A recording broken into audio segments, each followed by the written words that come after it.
Good morning and look forward to or welcome to this month's last Loopy session. Been to work, fed the dog and now got my cup of tea, so I'm ready to get started. If you just bear with me, I'm going to get this linked in with my group as well. If you have any comments, do say hello.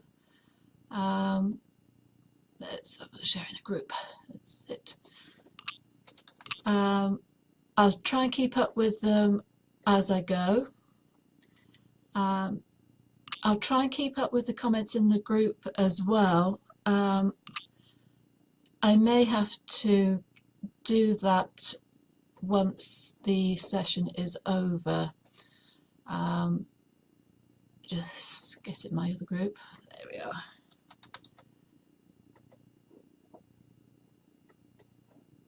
There we go. But if you're around, it'd be great if you said hello, and I hope what you'll find that we're discussing today you'll find useful. These questions have come in from followers of my page, and quite often it's sprung from projects that are in progress or that we want to do. Right, there we go. So that's there. Almost done. So the first question that we've got came from Anne, and Anne was talking about interfacing. So she's got two projects that she's got in mind and that she wanted to know about interfacing for. So one of them was for a needle case. She wanted to make it firm for her to use. She didn't want it to be soft. So when I've done them before, I've just added layers of wadding in between. They're still soft. It's a bit more body than if it was just fabric. But if you're going to want something a bit more stable, then interfacing. So it comes in different weights.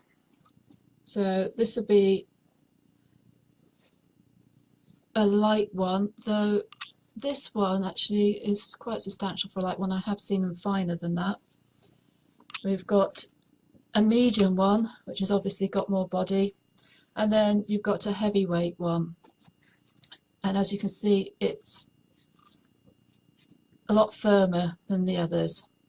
You can get them where they just sew in, or this one has got a sticky side so that you can iron it to the fabric. So if you want a really firm cover for the, your needle book, then that would be the one to use.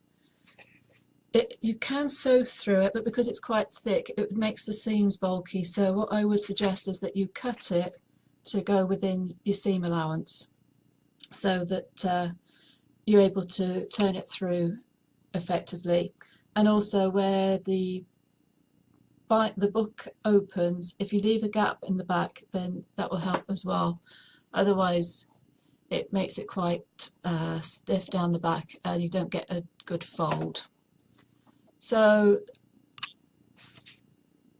if you want something really hard, you can get something called template plastic, which will also give the same effect, but again you would need to leave the gap behind down the spine so that it will fold. So the other question also from Anne was with regard to joining a fabric skirt to a crocheted top. Anne was thinking that the fabric may need interfacing, but what you would need to do is just make sure that your fabric matches the weight of your top. Once you're obviously going to make your tube for the skirt and then gather it at the top, but before you do that you want to prepare your fabric. So on the top, you fold it over, press it, and for personal preference I'd probably do that again so you've got no open edges, maybe sort of about 1/2 inch seam at the top, and then that is ready to attach to your crocheted top. You won't need any interfacing for your skirt, because if you do that then it's not going to drape, it's going to be quite stiff and you won't get a nice shape to it. So, and then you can just hand stitch that to the inside of your crocheted top. So that's going to be a bit easier for you. So now a question came in from Suzanne this morning. This is one that I need your help for. Suzanne's question was to add in a zip to crocheted items. Now, I've done it with knitted items before. The problem that Suzanne was getting was that the zip was just bulging, so she wanted to know how to do it so that it would just lace flat. So we've gone through a few things and we were a bit stumped.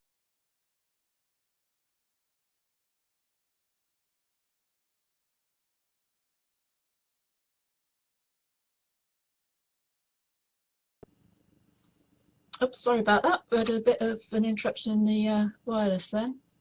Actually, after the weekend, I'm surprised we've got any internet. So yes, so for the question for Suzanne was about how to make sure that the zip that she put into her crochet items stayed flat. I'll put up later the video that I did of a zip into a knitted cardigan, and I didn't have a problem with that. Just made sure that the zip was pinned evenly along the edge of the jacket. As long as the weight, you need to check that the weight is suitable for the item as well. Now Suzanne hand stitched it, so we can't think quite what other problem there would be. She's done it after the item was blocked, so the shape was right.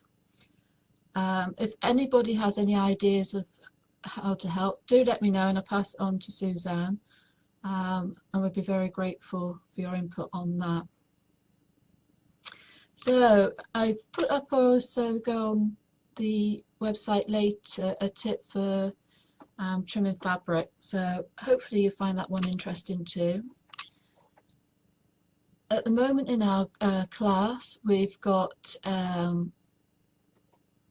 our cross stitch class, and we've got photos of that up in our club too, so it's quite lovely to see that coming through.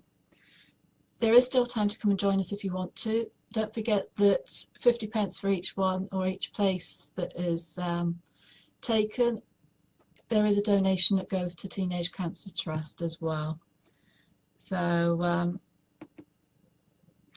there's 5 designs to choose from, which I showed you before. Next month, Ask Loopy. Let me just check the date. Get to March. The one to be the 21st of March.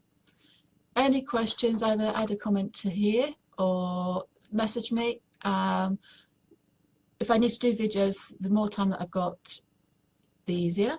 So I look forward to seeing what comes up for next month.